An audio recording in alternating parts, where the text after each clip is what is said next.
One nation one election, एक राष्ट्र एक चुनाव, इसको लेकर पटना में अभी बैठक हो रही थी। रणवीर नंदन जी पूर्व एमएलसी रहे हैं और भाजपा के अभी नेता हैं। उनसे कुछ सवाल रहेगा। एक राष्ट्र एक चुनाव, आज यहाँ बैठक हुई है, क्या कुछ कहेंगे?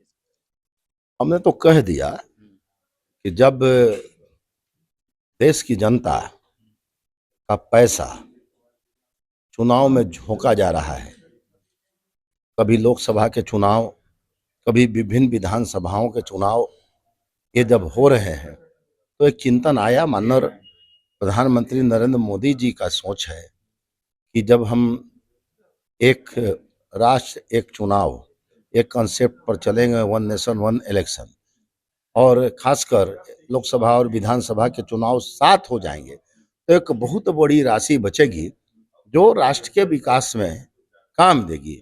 उस कंसेप्ट के तहत ये आज का कार्यक्रम हुआ है और बिहार प्रदेश के सभी जिलों के संयोजक अभी आए हुए थे, इनको हमारे माननीय प्रदेश अध्यक्ष दिलीप जायसवाल जी ने, प्रदेश संगठन महामंत्री भिक्खू भाई दलसानिया ने और बाकी अन्य लोगों ने संबोधित किया। एक बड़ा उत्साह का वातावरण है। सभी जिलों में कार्यक्रम तय हो गए हैं और होली के बाद, होली के पहले भी कुछ जिलों में कार्यक्रम है और होली के बाद लगातार हम लोग गांव से लेकर प्रखंड से, पंचायत से लेकर प्रखंड से लेकर और जिला से लेकर हम लोग ये सभी क्षेत्र को कवर करेंगे और इस विषय में जनता के बीच जाकर उन्हें कन्विंस करेंगे। एक सवाल रहेगा, विपक्ष इसके लिए क्या आप लोगों को सपोर्ट करेगी या नहीं, या क्या कुछ? कौन विपक्ष का सपोर्ट चाहता है? राहुल गांधी हैं, तेजस्वी जब विपक्ष है तो उनके सपोर्ट से क्या मतलब है? हम तो जनता के जनमत के लिए निकले हैं। जनता हमको जनमत देगी, जनता जो है कि इसको स्वीकार करेगी, तो फिर कहाँ कोई विपक्ष की बात आती है? संसद में इसको एक कानून बना के लाना होगा ना, उसके लिए समर्थन चाहिए ना। निश्चित रूप से आपने देखा होगा कि संसद में ये पेश हुआ है और जब समय आएगा तो वो भी हो जाएगा। जब समय होगा, धारा 370 हट न गई, हटी ना धारा 370। बिल्कुल, तो राहुल गांधी ये लोग समर्थन कर देंगे ऐसा? अब वो करे ना करे उनका कौन मतलब की काउंट है? उनका सोच अभी कहाँ है? अभी तो हम जनमत चला रहे हैं और हमको काफी ओवरवेलमिंग सपोर्ट मिल रहा है। जनता कहती है कि बहुत अच्छा काम है और निश्चित रूप से यह काम होना चाहिए जिससे कि जो जनता का गाढ़ा कमाई न है, वो जनता की गाढ़ी कमाई जनता के विकास में आ जाए। अब जनता की गाढ़ी कमाई चुनाव में ही खर्च हो जाए तो कहाँ से जनता ये चाहेगी? कहाँ चाहेगी जनता? ये जनता तो हम लोग को सपोर्ट कर रही है। जनता कह रही है कि अच्छी बात है। अब गणतंत्र के बाद 1950 के बाद आपने देखा होगा 67 तक विधानसभा और लोकसभा एक साथ होता था। आप फर्ज कीजिए, बिहार में भी लोकसभा का चुनाव हुआ, लगभग 928 करोड़ रुपए लोकसभा चुनाव में खर्च हुए। यदि विधानसभा लोकसभा साथ हो जाता तो उसी खर्च में दोनों चुनाव हो जाते। अब फिर बिहार विधानसभा का चुनाव है तो लगभग 1000-1500 करोड़ तो खर्च होगा ही। 3 महीना काम बाधित होगा, जो भी होगा वो काम बाधित होना अलग बात है। मूल कंसेप्ट है कि उस खर्च में हम दोनों चुनाव कर रहे थे, हजारों करोड़ रुपए की। और आज जो है कि 2 चुनाव होगा, वो किसको मतलब कि कठिनाई होगी? तो बिहार की जनता को कठिनाई होगी। बिहार का पैसा खर्च होगा, केंद्र का पैसा खर्च होगा, तो राज्य प्रभावित होगा। इसलिए ये सब हम लोग विपक्ष की इसमें चिंता नहीं करते हैं, कोई टेंशन नहीं लेते हैं। हम यदि सही काम कर रहे हैं तो ईश्वर जो है हम लोग के साथ है और उसका बेहतर परिणाम मिलेगा। अच्छा, एक बजट को लेकर एक आखिरी सवाल रहेगा। बिहार के बजट को लेकर तेजस्वी यादव जिस प्रकार से बोल रहे थे, ये बजट मतलब खटारा बजट टाइप बता रहे थे, इसको कैसे देखते हैं? उनको बजट पता है, उनके कोई पता है? जैसे वो उनके समय में क्या बजट होता था? उनके समय में एक एग्जाम्पल देता हूं, वो जरा ठीक से अपने पिताजी के समय का बजट देख लें। हम लोग तो विश्वविद्यालय में थे उस समय जब इनका राजपाट था, और 3-3 महीना 4-4 महीना पटना यूनिवर्सिटी में वेतन नहीं मिलता था। क्या था उनके बजट में? 1 रुपया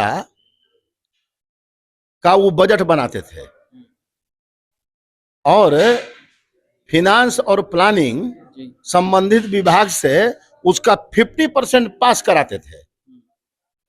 और एग्जाम्पल में बता रहा हूं, और उसका 50% विधानसभा और विधान परिषद से पास कराते थे। मतलब 1000 रुपये का वो बजट बनाते थे 500 रुपया वो विभाग से पास कराते थे और फिर 500 रुपया वो ले जाते थे, हाउस से पास कराते थे। पैसे नहीं रहता था, 200-250 करोड़ रुपया वो खर्च करते थे। जरा सा चेक करा लेना अपना, अंदरूनी बात बेवकूफ बता रहे है, हैं। चेक करा ले। तेजस्वी जी को ये सब नहीं पता है तो उनको पता है भी, तो वो जबरदस्ती है ना कोई बात बोलते हैं। उनके समय में जो ग्रांट था, टीचर्स की सैलरी कहाँ रेगुलर थी भाई। हम लोग तो 3 महीना। अच्छा, शिक्षा और स्वास्थ्य पर तो बोल ही रहे थे तेजस्वी यादव, क्राइम पर भी बोल रहे थे, क्राइम का बहुत बढ़ गया। अब तो कह हमारे माननीय मुख्यमंत्री जी ने बड़ा बढ़िया बताया उनको कि भाई जब तक आप थे तो 6 बजे के बाद बिहार की सड़कों पर चलना मुश्किल था। तो 2 कारण से था, एक तो लॉ एंड ऑर्डर पर कब आपको छिनछोरी हो जाए, कब आपका हत्या हो जाए, मर्डर हो जाए, और दूसरा की रोड इतनी खराब थी कि कितना का डांड जो है कि घसक जाता था। हम ही उस समय जब जाते थे, एक बार अरवल जिला के हम अपने भाजपा के चुनाव अधिकारी थे, तो हम कैसे जाते थे, यहाँ से जाते थे पहले बिहटा, अब बिहटा से जाते थे विक्रम, विक्रम से जाते थे पालीगंज, अब पालीगंज से प्रसादी इंग्लिश होके हम जाते थे अरवल। 5 घंटा लगता था। आज उधर जाने में एक रास्ता नहीं है, 1.5-2 घंटा। नहीं, एक रास्ता नहीं है, 10 रास्ता से मात्र 1 घंटा में आप पहुंच रहे हैं। ये अंतर था। ये सब अंतर बुझाएगा। हम लोग जवाब देना शुरू कर देंगे तो वो कभी जवाब दे पाएंगे। पर बोल रहे हैं नीतीश जी के स्वास्थ्य को लेकर, इन सभी चीजों को लेकर, अब राजद के नेता बोल रहे हैं कि अब ये पढ़ना पड़ रहा है अरे उनको। भाई, तो नीतीश जी तो चल फिर रहे हैं ना। कभी भी कोई ऐसा प्रश्न नहीं करना चाहिए जिसका शिकार आदमी स्वयं हो जाए। उन नीतीश जी के स्वास्थ्य पर हमला कर रहे हैं, तो उनके पिताजी का क्या हाल है, उनके पिताजी का क्या हाल है, कभी नहीं कहना चाहिए। कभी नहीं कहना। ये बहुत बड़ा पाप है। उनके पिताजी का क्या हाल है, उनके पिताजी के से ज्यादा ना स्वस्थ है हमारे नीतीश कुमार। वो दौरा भी नहीं कर रहे हैं, ये दौरा वो छोड़िए ना भाई, मुझसे ज्यादा ना स्वस्थ है। वो ट्रांसप्लांट केस नहीं है, हम लोग जानते हैं उस चीज को। इसलिए कभी भी किसी भी व्यक्ति के स्वास्थ्य के ऊपर, वह स्वास्थ्य ईश्वर का देन है और आप उसको मजाक बनाए हुए हैं। आप समझ कल होके उन्हीं पर पड़ेगा, तब क्या होगा। तो कभी नहीं करना चाहिए। ये सब राजनीतिक पाप है। किसी भी व्यक्ति, सब भगवान करते हैं। आप देखते नहीं, एक व्यक्ति स्वस्थ है, कोलैप्स कर गया। भगवान की सब महिमा है। तो ईश्वर की महिमा के आगे ये जो चुनौती देते हैं, और नीतीश कुमार जी के बारे में, अरे भाई इतना ही था आपका, जिसका सीट ज्यादा होता है उसकी सरकार बनती है। आपका सीट ज्यादा आइए नहीं रहा, आपकी सरकार नहीं बन रही है, स्वीकार कीजिए उसको। नीतीश जी उनके पिताजी पर पहुंच गए थे, इसको लेकर भी बड़ी बात हो रहा है। तेजस्वी कहाँ पहुंच गए थे, तो उनके पिता पर इसलिए पहुंच गए थे कि वो लोग पहले से पहुंचे हुए थे। वो लोग ना पहले से पहुंचे हुए थे। क्या क्या नीतीश कुमार के बारे में इन लोगों ने कमेंट नहीं किया। नीतीश जी का पुटिंग ऑफ द वर्ड जो है वो हमेशा से मर्यादित रहा है, हम इसको मान के चलिए। तो हमने 1 नेशन 1 इलेक्शन पर बात करते करते बिहार में बजट में क्या कुछ चल रहा है उस पर भी हमने बात की है। बाकी आप देखते रहिए झकास भारत। मेरा नाम रविकांत हुआ, सहयोगी के तौर पर आदित्य हैं। धन्यवाद।